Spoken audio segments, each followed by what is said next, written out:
Tá bem, querida pessoa, bom dia.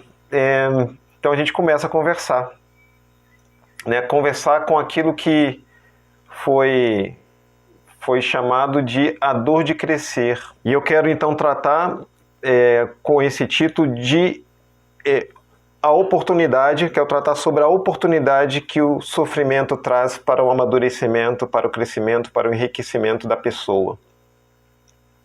Então, antes de continuar, se por acaso alguém não está inscrito no canal, pode fazer isso, compartilhar link também, convidar pessoas, para que, como eu já falei, esse tipo de conversa aqui vá ganhando proporção, né? Eu tenho falado, tenho anunciado, né, a ideia de cada um de nós se tornar a melhor versão de si pela integridade. E essa ideia de tornar-se a melhor versão de si já traz embutido aí um espaço, uma condição de algo melhorar, né? Então, se eu vou me tornar a melhor versão de mim, é porque tem coisas que não são boas em mim mesmo. E isso se dá por pelo menos duas razões, dois fundamentos. Em primeiro lugar, há dores, há sofrimentos muito básicos que o ser humano carrega. Uma certa literatura vai falar, inclusive, de especificamente 5 dores fundamentais, né, que os seres humanos carregam em proporções distintas, às vezes uma, às vezes outra dor. Então, rejeição, abandono, manipulação, humilhação e traição. Então, são 5 dores que costumam plasmar, conformar a mente das pessoas, como eu falei, em proporções diferentes. E só o fato de essas dores marcarem o desenvolvimento do indivíduo, da pessoa, isso já também impõe restrições a ela. Nós nascemos, nós crescemos já registrando dores. Me ocorreu agora aqui um psicanalista, o nome de um psicanalista, eu acho que é austríaco, Otto Rank, que fala que a coisa já começa com o nascimento. Que ele então escreveu uma obra intitulada O Trauma do Nascimento. Então o fato de nascer já é uma grande perturbação, né? Então o bebezinho sai daquele ambiente que eu não vou ousar dizer que é idílico, mas sai de um ambiente que tem um nível de conforto, de familiaridade muito alto, que contrasta com o mundo que ele encontra quando chega aqui. Por isso Otto Rank fala do trauma do nascimento. Então, já nascemos, nos nossos primeiros anos de infância, já tem dor nos marcando. Então, a dor como uma experiência muito sensorial, muito específica, mas isso vai gerando uma experiência de sofrimento na existência. E de outro lado tem a própria realidade. A realidade impondo uma porção de limites para nós. Especialmente a realidade contrariando nossos desejos. A realidade impondo limites para os nossos desejos. Isso também é uma fonte de sofrimento. Então eu estou, na verdade, indo para além de dor, para além de uma sensação específica, como por exemplo vai pensar a medicina, um desconforto físico, eles já denominam como dor, e estou querendo olhar para o sofrimento, né, como uma experiência da existência, como sendo uma experiência incômoda. Me ocorre um trecho de um poema do T.S. Eliot, onde ele fala que a humanidade não pode suportar muita realidade. Então muitos pensadores de diversas procedências vão pensar nesse problema, né? Sobre como que a realidade, a relação com a realidade, o contato com a realidade é uma coisa incômoda. E eu vou aqui conversando com vocês. Numeriano escreve: saímos da bolha do útero para a bolha do mundo desconhecido. É isso, né? Um psicanalista já usava o conceito de autismo já para criança dentro dessa bolha, como diz o Numeriano. Ou seja, o indivíduo está ali dentro pensando que só é ele e aquele ambiente. Mas aí ele vem para essa bolha muito mais ampla, que é essa bolha da biosfera desconhecida. E essa experiência de estranhamento, ela vai marcar então a nossa mente, né, como uma experiência de desconforto, né? Então a existência como sendo uma condição de sofrimento. Então a melhor versão, buscar a melhor versão de si, surge como uma necessidade ou como uma possibilidade, a depender da escolha, em razão disso. Porque já há disfunções já são impostas aí. Por causa dessas dores, a gente vai desempenhando a vida, desempenhando esse papel na vida com uma certa, vamos dizer assim, até com uma certa imperícia, né? Eu estou usando essa palavra, fazendo referência aqui à minha atrapalhada ali no Instagram, né? Então eu falei de imperícia. Então a gente não tem manual, a gente vai testando a vida. Isso vai gerando vários incômodos, vai gerando então uma experiência de sofrimento na vida. Então, melhor versão de si pela integridade. E a integridade é uma postura ou é uma posição em que alguém pode se colocar orientado por uma ideia de responsabilidade no sentido de responder pelas decisões. Então, algo fundamental nessa concepção de integridade é isso, né? Eu decidir e responder por essas decisões. Então, esse vamos dizer assim, é a base dessa integridade. É uma palavra interessante, né? Porque ela dá a ideia de algo inteiro. Então, isso diz respeito a manter o inteiro, o caráter, manter inteira a personalidade. Então, esse esforço, né? Esse esforço moral de manter inteiro esse caráter, essa personalidade, é um dos instrumentos que se tem. Eu acredito que é o principal para se construir essa melhor versão de si. Porque essa melhor versão de si não é a versão de um papel que a gente desempenha, não é a melhor versão de mim como um professor. Isso importa, mas não importa para a existência, né? Não é o que vai decidir a qualidade da minha existência. O que define a qualidade da minha existência é a melhor versão do que eu mesmo sou, né? E do que eu mesmo sou, que está presente em quaisquer papéis que eu desempenhe na vida. Ou dito de outra maneira, o principal papel que eu desempenho na vida é o papel de ser eu mesmo, né? E para esse papel eu busco a melhor versão. Eu acredito que é um bom negócio buscar a melhor versão. Nesse sentido, o homem ou o ser humano é um ser que sofre, né? Por tudo que eu falei, o ser humano é um ser que sofre. Ele nasce num trauma, né? O nascimento já é o lugar de um trauma. A relação com a realidade é desconfortável, então se trata de um homo patiens, né? Um homem que sofre, um ser humano que sofre. Mas, se quisermos colocar assim, a boa notícia é de que esse sofrimento é uma oportunidade. Então, aquilo do que eu estou falando, quando eu falo de sofrimento, a dor de crescer, é de que o sofrimento é uma oportunidade para se buscar, para se alcançar uma melhor versão de si. Desde que o sofrimento seja tratado, ou desde que se lide com o sofrimento por uma noção e por uma postura de integridade, como eu vou então conversar com vocês, né? Então, o primeiro ponto importante nisso, de se entender por que o sofrimento é uma oportunidade, é justamente o fato de que o ser humano ele não é algo pronto, ele não é algo dado. O ser humano ele decide.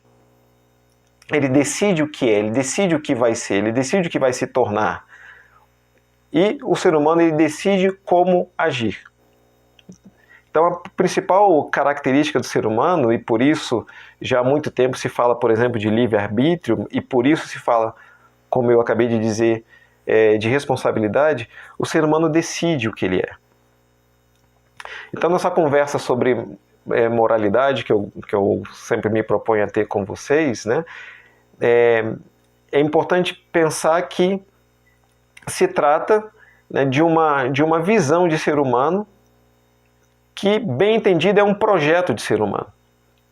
E esse projeto moral de ser humano é sim um projeto cultural, mas não é porque ele é cultural que ele é de tal forma relativo. Ele é cultural no sentido de que o ser humano decidiu, né, numa construção paulatina, decidiu criar essa imagem, né, de um ser humano moral.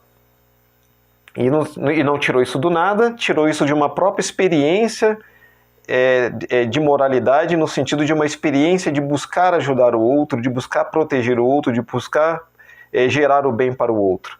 E dessa experiência, que é já uma experiência familiar e depois é uma experiência do grupo, algumas mentes muito sensíveis e brilhantes fizeram disso o próprio projeto de ser humano. Então, ser humano é isso. É o que eu algumas vezes já tratei aqui como sendo o momento da era axial, né? Aquele primeiro milênio antes de Cristo, quando essa ideia se torna uma ideia consciente de que o ser humano é isso, que se pode chamar também de a virtude do ser humano. Qual é a virtude do ser humano? A virtude do ser humano é justamente buscar a melhor versão de si. Essa é a virtude dele. Poder decidir se tornar algo melhor. E algo melhor justamente pela moralidade. Esse foi o projeto que foi posto, né? E em conversas e situações coloquiais as pessoas dizem, pô, a pessoa não parece nem gente, o cara é muito humano, aquela pessoa é muito humana. Quando que se diz isso? Se diz a primeira coisa, nem parece gente quando se trata de alguém que é bruto, que tem uma atitude brutal, uma atitude não compassiva, uma atitude não empática. E se diz, a pessoa é muito humana, é muito gente, justamente quando ela mostra essas outras características. Por quê? Isso se tornou a nossa forma de entender o ser humano.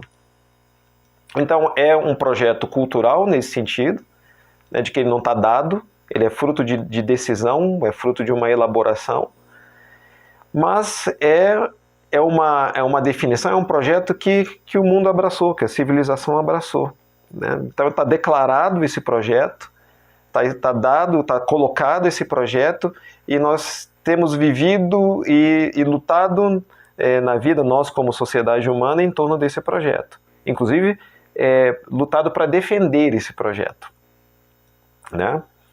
Então esse é o primeiro ponto, é uma decisão.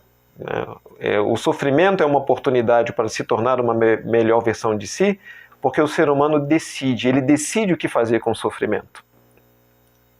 E nessa decisão do que se fazer com o sofrimento, há aí a possibilidade de ousar absorver o sofrimento, ousar enfrentar o sofrimento.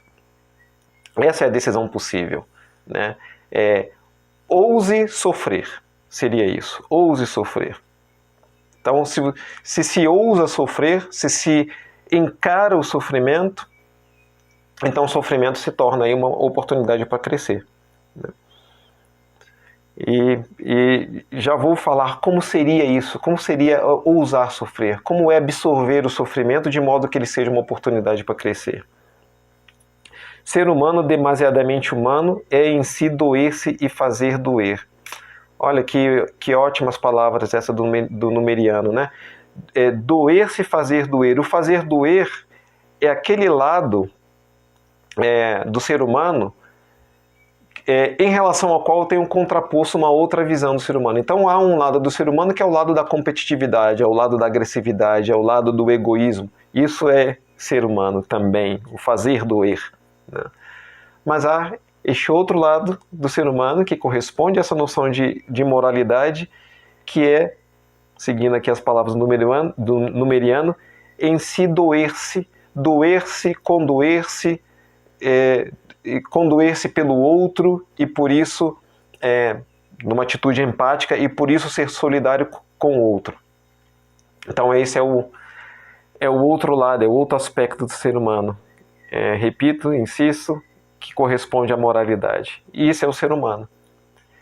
Mas a história de que o ser humano é egoísta, é agressivo, é competitivo, essa história foi demasiadamente contada e é uma história muito útil, né? Especialmente útil para a lógica de mercado e para a lógica de poder. E por isso é importante se propalar esse outro aspecto do ser humano, esse outro lado do ser humano. E vale a pena dizer nesse momento, uma das coisas que eu estou fazendo aqui é justamente fazer disso um projeto de educação. Isso também é matéria de educação.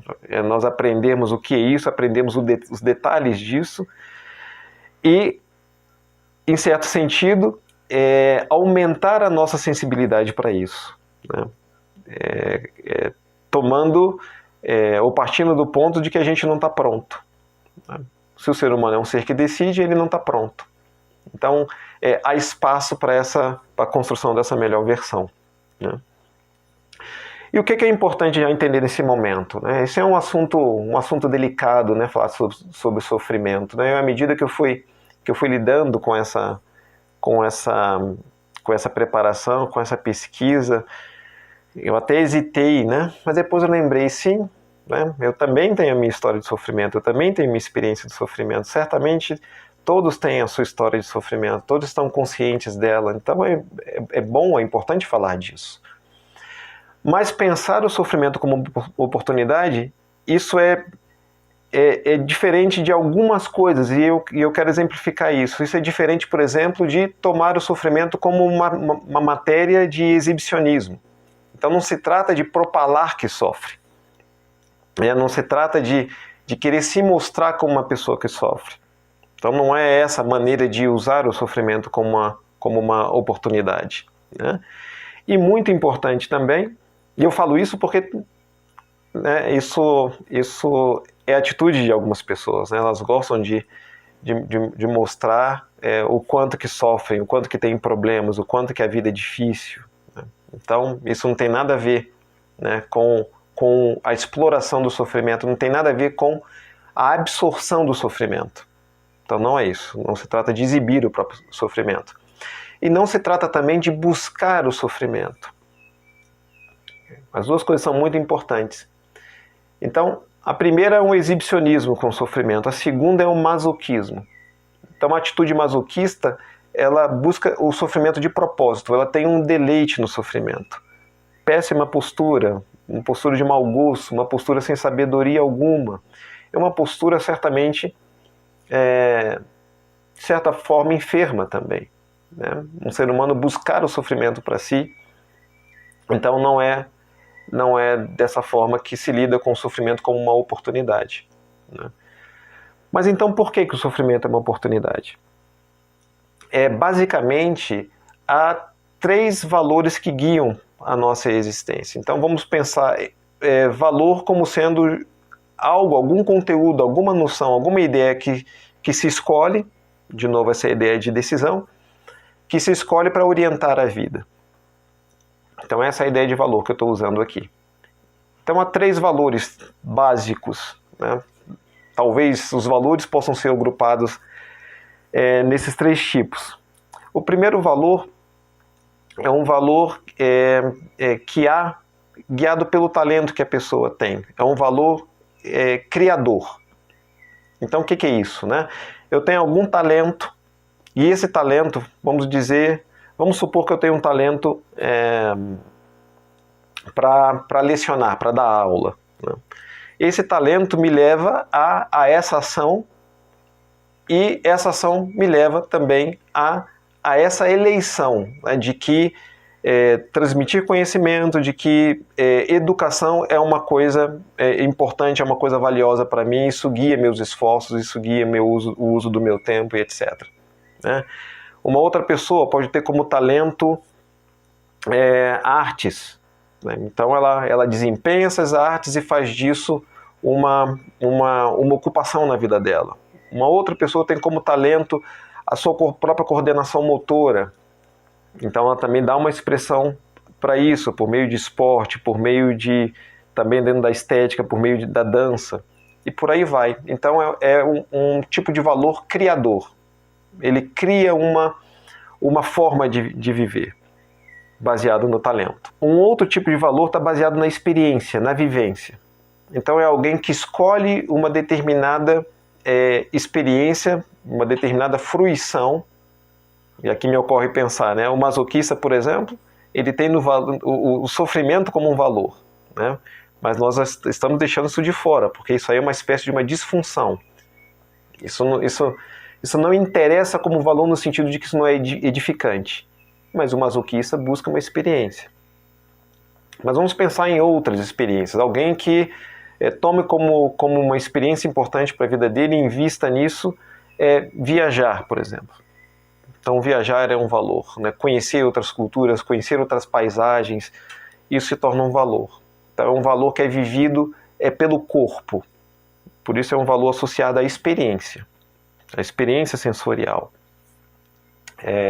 Sexo, por exemplo, o erotismo pode ser um valor também, alguém que valoriza de tal forma isso e investe muito tempo e ocupa muito dos esforços e energia para ter as chamadas conquistas, né, sexuais. Então isso também é um valor da experiência. Podemos pensar na gastronomia. Alguém que valoriza muito isso, gosta de frequentar restaurantes, gosta de cozinhar, gosta de comer, valoriza sabor. A boca é uma fonte muito importante de experiência sensorial. E por aí vai. Vamos pensar em uma coisa também um pouco diferente, né? A experiência de ajudar outras pessoas. Alguém que faz disso também uma ocupação. Me veio aqui à mente um amigo que conhece alguém que gerencia ações de solidariedade. Ele busca objetos que as pessoas querem doar, por exemplo, ele cata roupas, organiza tudo isso e vai levar para pessoas carentes. Ele faz isso com livros também, leva para pessoas carentes. Há quem se ocupa em por exemplo, servir sopa. Isso também é uma experiência relacional. Então tem valor de experiência aí, né? E finalmente há um valor atitudinal, ou valores atitudinais, que são valores referentes a tomar uma posição diante de algo, né? E aí que, novamente, aparece sofrimento. Já quero focar aí, já colocar aí o tema de interesse, o sofrimento. Então a relação que se tem com o sofrimento mostra também um valor atitudinal. Como que eu lido com isso? Então qual seria, por exemplo, uma forma equivocada de lidar com o sofrimento, né? Seria uma atitude escapista, é aquela pessoa que quer negar o sofrimento. Ela tem uma espécie de revolta em relação ao sofrimento, ou uma espécie de temor, de modo que ela cria fantasias para sempre mascarar essa realidade crua da vida. Isso é uma atitude escapista. E, geralmente essas pessoas escapistas, como elas não podem evitar o sofrimento, são aquelas pessoas que estão sempre se queixando muito, se lamuriando muito, muitos queixumes, muita reclamação, todo o tempo reclamação, porque elas queriam, na verdade, que o sofrimento simplesmente desaparecesse. E do ponto de vista, então, do valor atitudinal, diante do sofrimento, a atitude, então, que pode fazer do sofrimento, absorvendo o sofrimento, enfrentando o sofrimento, ser uma oportunidade de crescer, é justamente aquela que eu já mencionei de ousar sofrer, de eu enfrentar o sofrimento, de entrar no sofrimento. Essa é a postura voluntária, né, em que o sofrimento aparece para você, na sua vida, na minha vida, e eu digo, ok, é meu, eu assumo isso. Então, é como se eu me voluntariasse para aquela situação na qual a minha vida já foi colocada. Mas eu então não nego isso, eu não tento escapar disso, eu não faço disso algo que eu vou exibir para os outros, para ter o reconhecimento dos outros, para ter a admiração dos outros, né? Eu não faço isso uma coisa desejada. Também não é essa atitude, não é essa postura, né? Mas eu aceito essa situação. Eu tomo como minha, porque é onde a minha vida se encontra nesse momento. Então essa é a parte voluntária, né, de se aceitar o sofrimento. E isso é a decisão. Então eu decido ficar com aquilo que a vida trouxe para mim, ficar com aquele sofrimento que a vida trouxe para mim. Mas o ponto é, no momento que eu tomo essa decisão, no momento que eu aceito esse sofrimento, no momento que eu encaro esse sofrimento, ele então se torna uma oportunidade para que eu supere a minha limitação. Se eu puder superar o próprio sofrimento de maneira factual, tanto melhor. Se eu conseguir resolver esse problema, tanto melhor. Então você encara, é um problema, você encara, você pega, você vai buscar soluções para aquilo e resolve esse sofrimento, resolve aquilo que gera esse sofrimento. Foi possível isso? Ótimo, e aquilo foi uma escola. Aquele foi um obstáculo que, por você conseguir transpô-lo, isso te fez mais forte. Enquanto não, se curte essa oportunidade de aí dar conta de contornar esses obstáculos que aquela situação de sofrimento coloca. E nesse dar conta, nesse enfrentamento, nessa absorção desse sofrimento, aí há uma espécie de um júbilo. Aí há uma espécie de satisfação. Não é com o sofrimento em si. A satisfação está na percepção da oportunidade que se tem de se tornar melhor, de se tornar mais forte com isso. Eu quero contar uma pequena história, trazer uma pequena história para vocês, que é a história de um poeta inglês, um poeta do século XIX, nascido no século XIX, morre no início do século XX, um poeta britânico chamado William Henley. Poeta relativamente pouco conhecido, para não dizer realmente desconhecido de nós. Mas esse poeta teve a seguinte vida. Ele nasce em 1849 e quando ele tinha apenas 12 anos de idade, estou aqui seguindo minhas notas, quando ele tinha 12 anos de idade, ele foi diagnosticado com uma artrite decorrente de tuberculose, do bacilo da tuberculose. Nós já ouvimos muitas histórias, especialmente de poetas, de escritores no século XIX que justamente faleceram dessa doença. Algumas figuras mesmo na nossa literatura que faleceram dessa doença. Era uma doença da época, né? Então, aos 12 anos, ele passa a sofrer de artrite, já com tuberculose. Aos 16 anos, ele teve a perna dele amputada. Então, eu já disse, essa figura vai se tornar um poeta. Aos 16 anos, ele teve a perna amputada abaixo do joelho. E em 67, nasce em 49, em 67, quase 20 anos depois, ou seja, com quase 20 anos, ele perde o pai dele. E não há apenas a perda de uma figura, imagina-se, importante, ou de qualquer forma importante, sem que a gente precise conhecer a qualidade desse pai, mas ele perde essa figura importante, mas o resultado disso, a consequência disso, é que ele se torna arrimo de família. Então ele tem que se virar para cuidar não só da mãe, mas cuidar também dos irmãos. Então aí está claro que nós estamos falando de uma experiência intensa, de sofrimento, que não acaba aí. Em 1878, ele se casa, já em torno de 30 anos ele se casa, ele tem uma filha, e essa filha, aos 5 anos de idade, ela falece de meningite. Então essa é a história de sofrimento de um William Henley. E a descrição dele diz ainda assim, que ele era um homem entusiasmado e apaixonado, com opiniões veementes, com emoções intensas, e que teve muitas polêmicas com seus contemporâneos, justamente em torno de literatura. Ele passa a dirigir revista, se envolve bastante com literatura, se envolve com esse mundo editorial. Ele entra numa controvérsia nada mais, nada menos que com Oscar Wilde, considerado o segundo grande escritor da língua inglesa depois de Shakespeare. Então, um homem com uma grande potência criativa. Ele morre justamente de tuberculose em 1903. Esse é o William Henley. E o que escreve William Henley?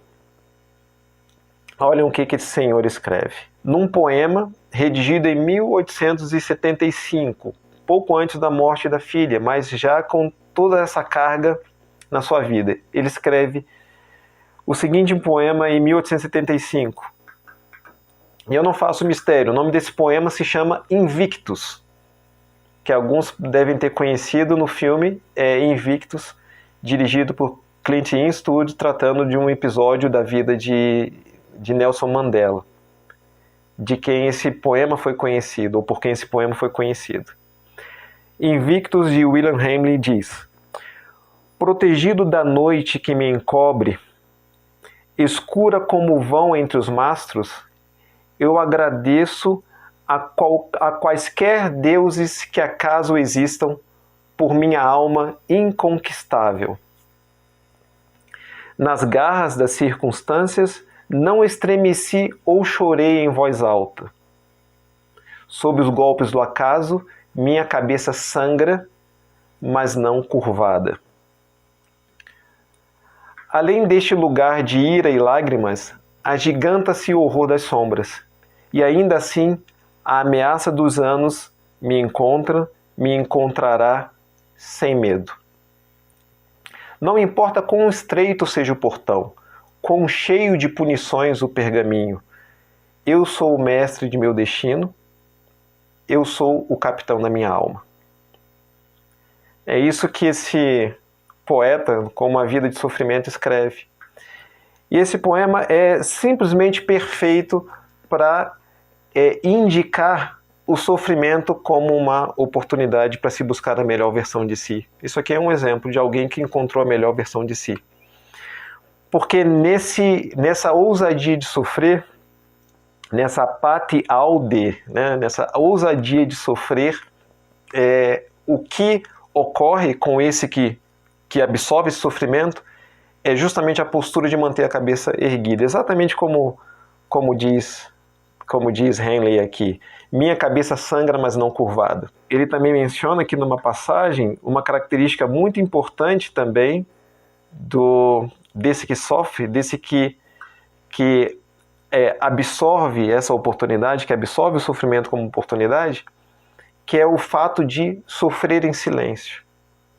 Né? Se o exibicionista propala o seu sofrimento, esse que usa o sofrimento como oportunidade, ele é discreto com o seu sofrimento. Ele se mantém em silêncio com o seu sofrimento. Henley escreve: não estremeci ou chorei em voz alta. Então isso é uma característica muito importante daquele que usa o sofrimento como uma oportunidade. E vejam, quando Henley se torna uma rima de família, ele inclusive está numa atitude aí de sacrifício. Aí vem uma coisa muito importante, né? Então eu falei do exibicionista, eu falei do masoquista, né, como sendo aquelas duas posturas que não estão usando o sofrimento como oportunidade, e a figura. E eu insisto que a figura, né, uma espécie de símbolo que eu trago para então falar desse que absorve o sofrimento como oportunidade, é o mártir. Porque o mártir, ele se voluntaria, no sentido de que ele aceita o sofrimento como um sacrifício para produzir grandeza. O mártir aceita o sofrimento para elevar alguém. E esse elevar alguém pode ser elevar inclusive a si mesmo. Então alguma pessoa poderia levantar a objeção: eu sofro, mas eu não sinto que eu cresço por isso. Eu sofro, mas eu não me sinto melhorando com isso. Provavelmente há um problema aí, porque essa decisão de sofrer, ela não se esgota em si mesmo, né? Aquele que, por exemplo, sofre porque está cuidando de alguém, e por isso Henley é um excelente exemplo, aquele que sofre porque está cuidando de alguém, se ele deixa a sua vida se reduzir a isso, ele não está usando o sofrimento como uma oportunidade. Ele deve, para usar o sofrimento como oportunidade, encarar esse peso e, por meio disso, empreender o que ele precisa empreender para engrandecer alguém. Não é só para cuidar de alguém, é para engrandecer alguém. Eu falei isso, me veio a ideia de um pai e de uma mãe, né? Todo o sacrifício, toda a luta que um pai e uma mãe fazem alguns mais, alguns menos, mas essa imagem que eu estou transmitindo agora, né, essa dedicação ao filho, à filha, é uma dedicação para engrandecer, para educar esse pequeno indivíduo para se tornar um grande ser humano, né? Então é isso, o Henley, ele foi um arrimo de família, mas o que ele se torna? Sem a sua perna, enfermo de tuberculose, o que ele se torna? Essa qualidade de escritor, essa qualidade, a gente pode ter fé na verdade dele como um poeta, essa qualidade de pessoa, né? Então, se alguém objeta, não, eu sofro, mas não cresço, tem algo errado, né? O sofrimento está sendo tudo, você está se bastando com o sofrimento.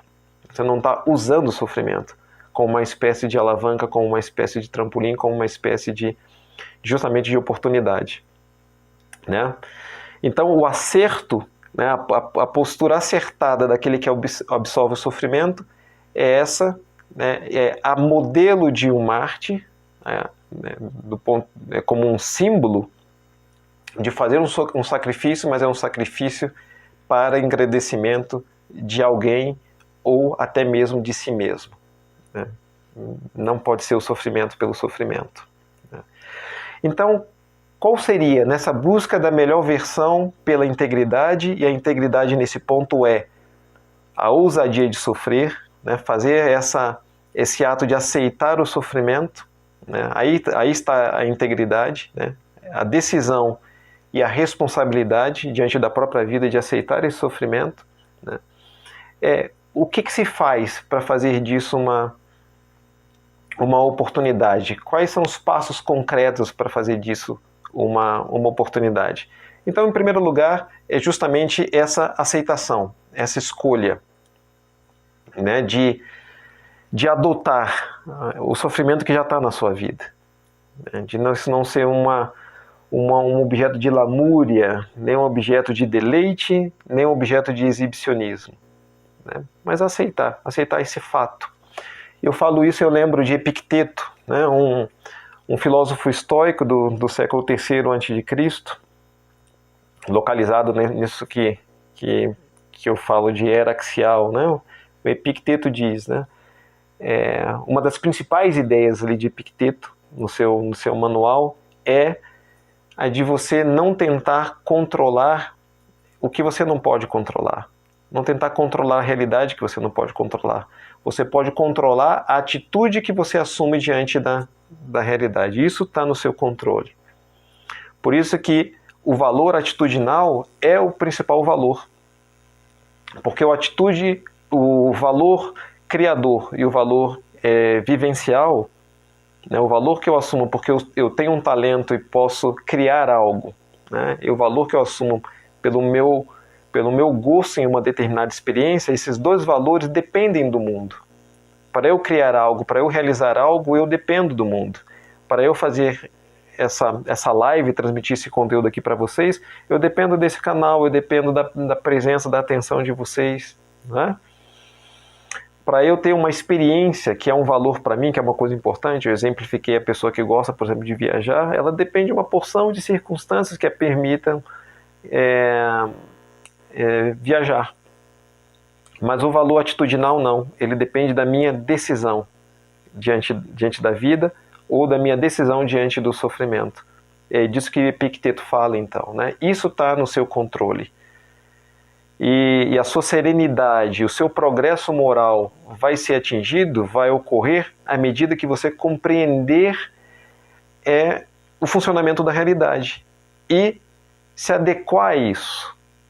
Não abaixando a cabeça, mas de cabeça erguida, como escreve o Henley, né?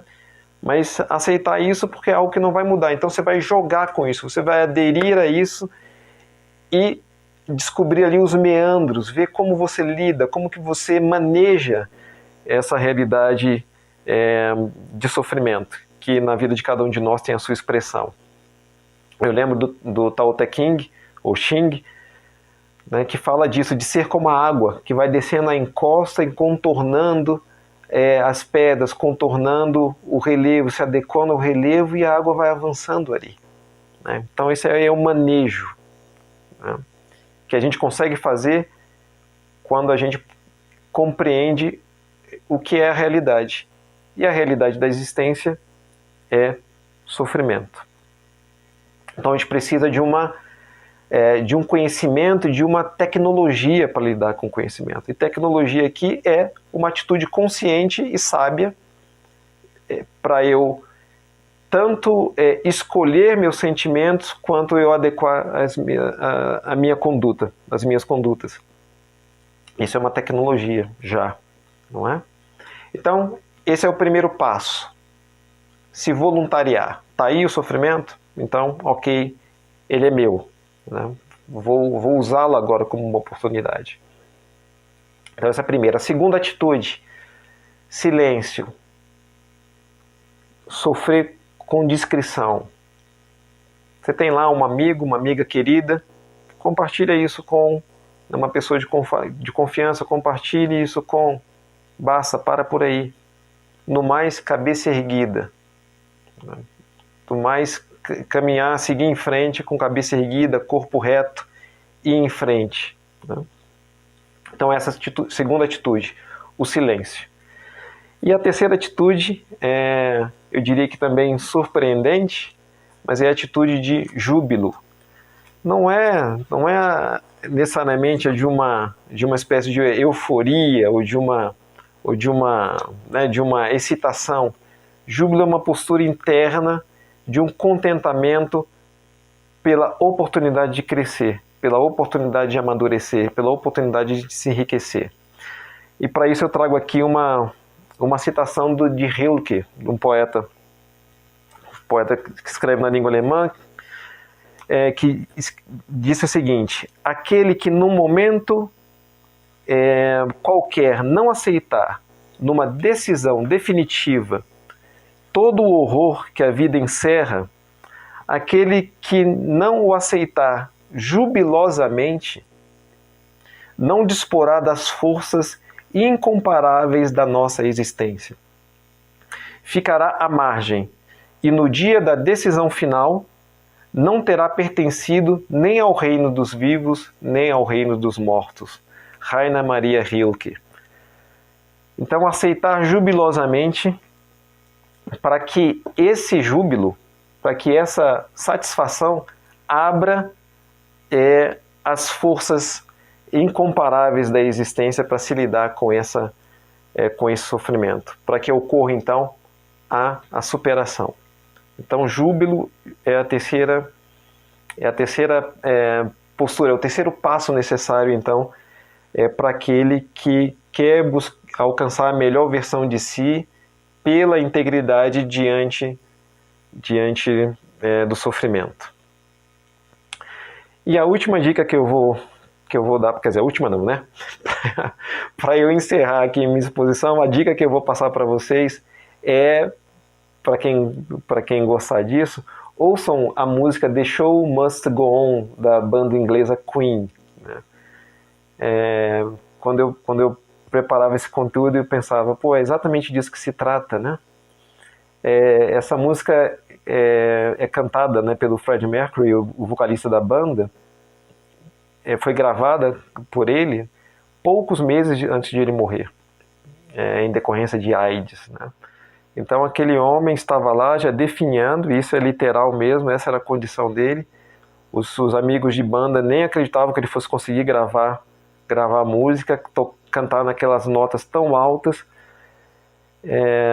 Então ele faz isso nessa condição, decidindo seguir de cabeça erguida até o fim, né? Fazendo aquilo que era o valor dele, era o valor de criação, mas ele naquele momento estava justamente vivenciando o valor da atitude, né? De absorver aquele sofrimento e atravessar aquele sofrimento vivendo a vida que era a vida dele. E aí vocês busquem essa música aí na internet, peguem a tradução dessa música e vocês vão ver como que ela também espelha muito disso que nós estamos conversando aqui, né? Sobre o sofrimento como oportunidade. E aí eu vou ler aqui o que a Roselma escreve, né? Antes o Numeriano escreve. Nas redes sociais, o sofrimento é, em geral, exibido como objeto de consumo.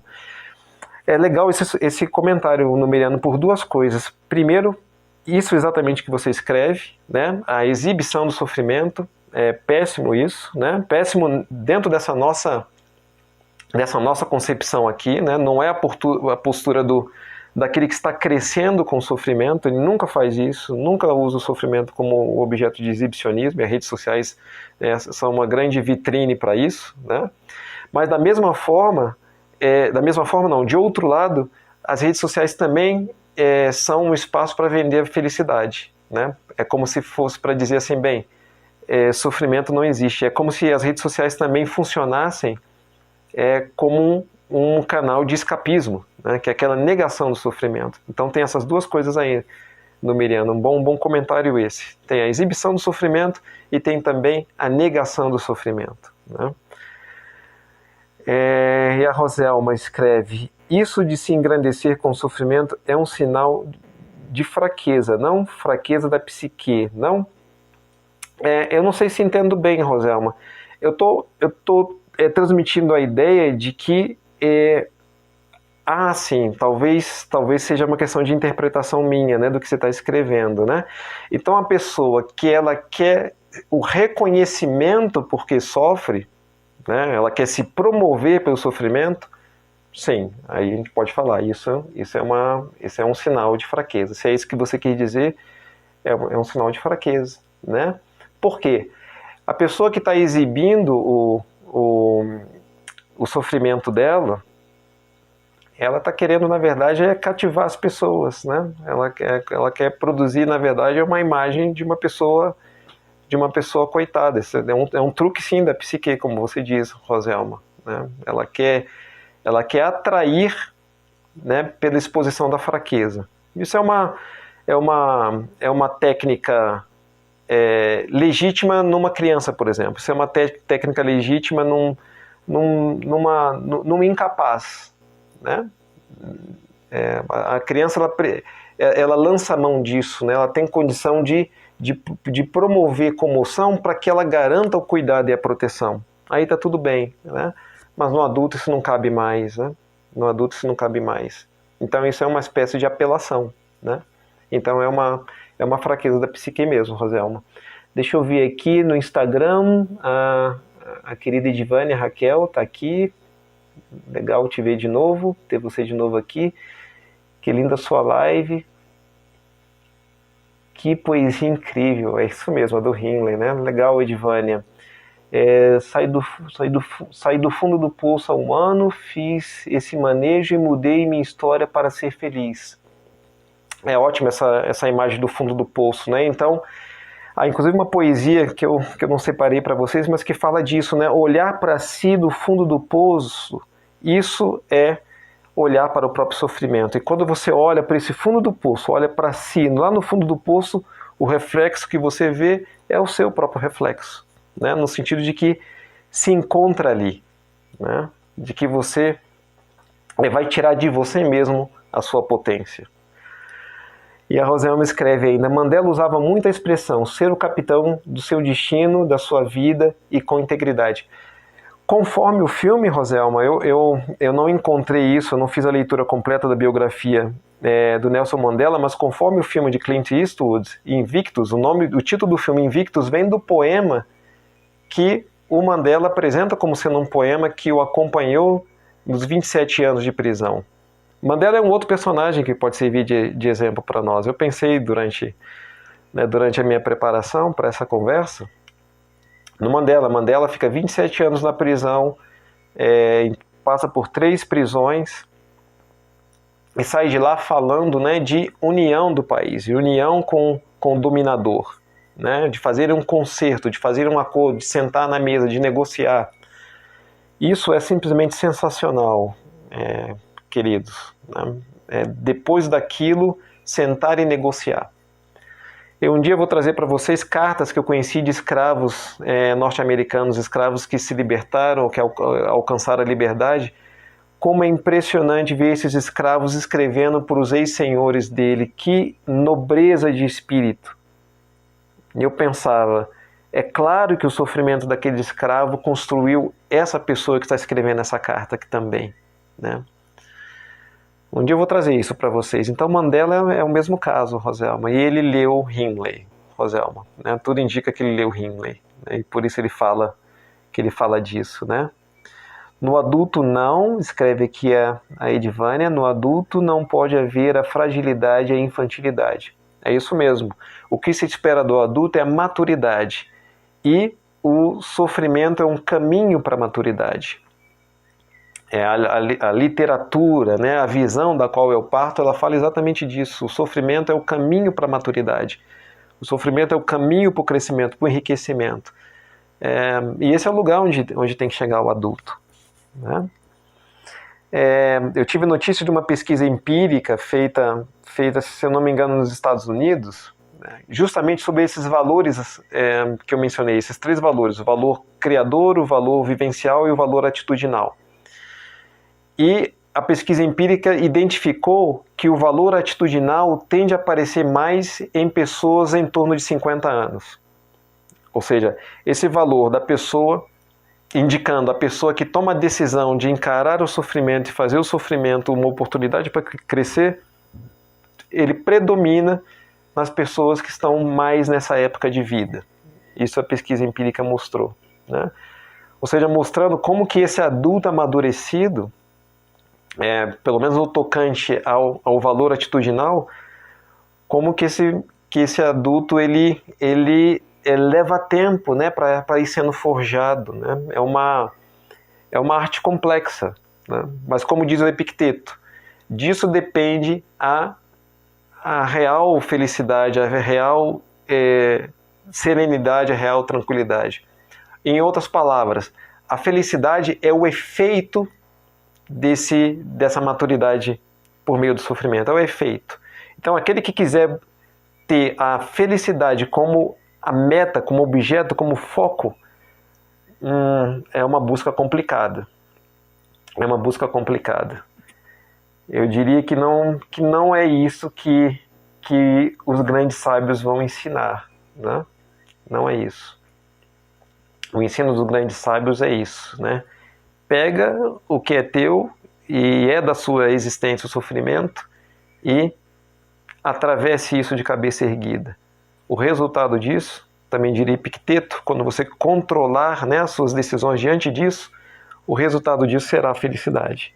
Mas é o resultado disso. A Márcia, né, louva a sugestão de The Show Must Go On, né?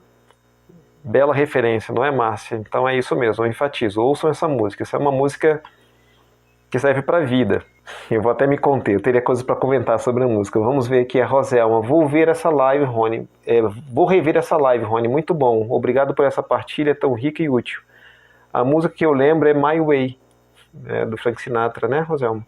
No final, o que vale é sentir que se viveu uma vida que valeu a pena. Excelente comentário, né? Isso tem a ver, né, com a imagem que se quer ter no futuro de si mesmo, né? Então, quando se chegar, como disse agora o Rilke, o momento da decisão final, vamos dizer assim, o momento derradeiro da vida, você vai olhar para a sua vida, o que você vai ver, né? O que você construiu, qual é a imagem de si que você vai ver, qual é a melhor versão de si que você vai constatar, né? Então tem tudo a ver com isso, né? A imagem que a gente vai elaborando de si para o cotidiano, a imagem que a gente vai elaborando de nós mesmos, para que mais à frente a gente sinta que essa vida valeu a pena. Fazer da vida uma coisa que vale a pena. Fazer da vida algo que valeu a pena viver, né? É disso que se trata mesmo, né? Tá bem, queridos? E querida pessoa, eu fico por aqui então, né? Com uma grande alegria de ter podido conversar sobre isso, né? Como eu falei para vocês, eu tive algum temor, né, em trazer esse assunto denso para a nossa conversa, mas eu resolvi esse temor pensando, bem, eu sou um ser que sofre, né?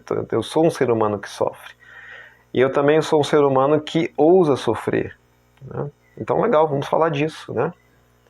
Vamos falar disso. Vamos falar de sermos invictos, né, como escreveu o Hindley. Então tá bom. De novo, obrigado pela companhia. Eu espero que a gente se veja de novo em breve. Vou procurar estar aqui semana que vem de novo. Eu dou notícia para vocês, tá? Obrigado, Márcia, pela apreciação aí da nossa conversa. Tá, tenha um bom domingo ainda, e ao som aqui do Sabiá que ainda canta, eu me despeço de vocês, tá? Desejando, como diz o meu amigo numeriano, saúde e paz para todos vocês. Obrigado também, Ismael. Obrigado a todos. Então até a próxima.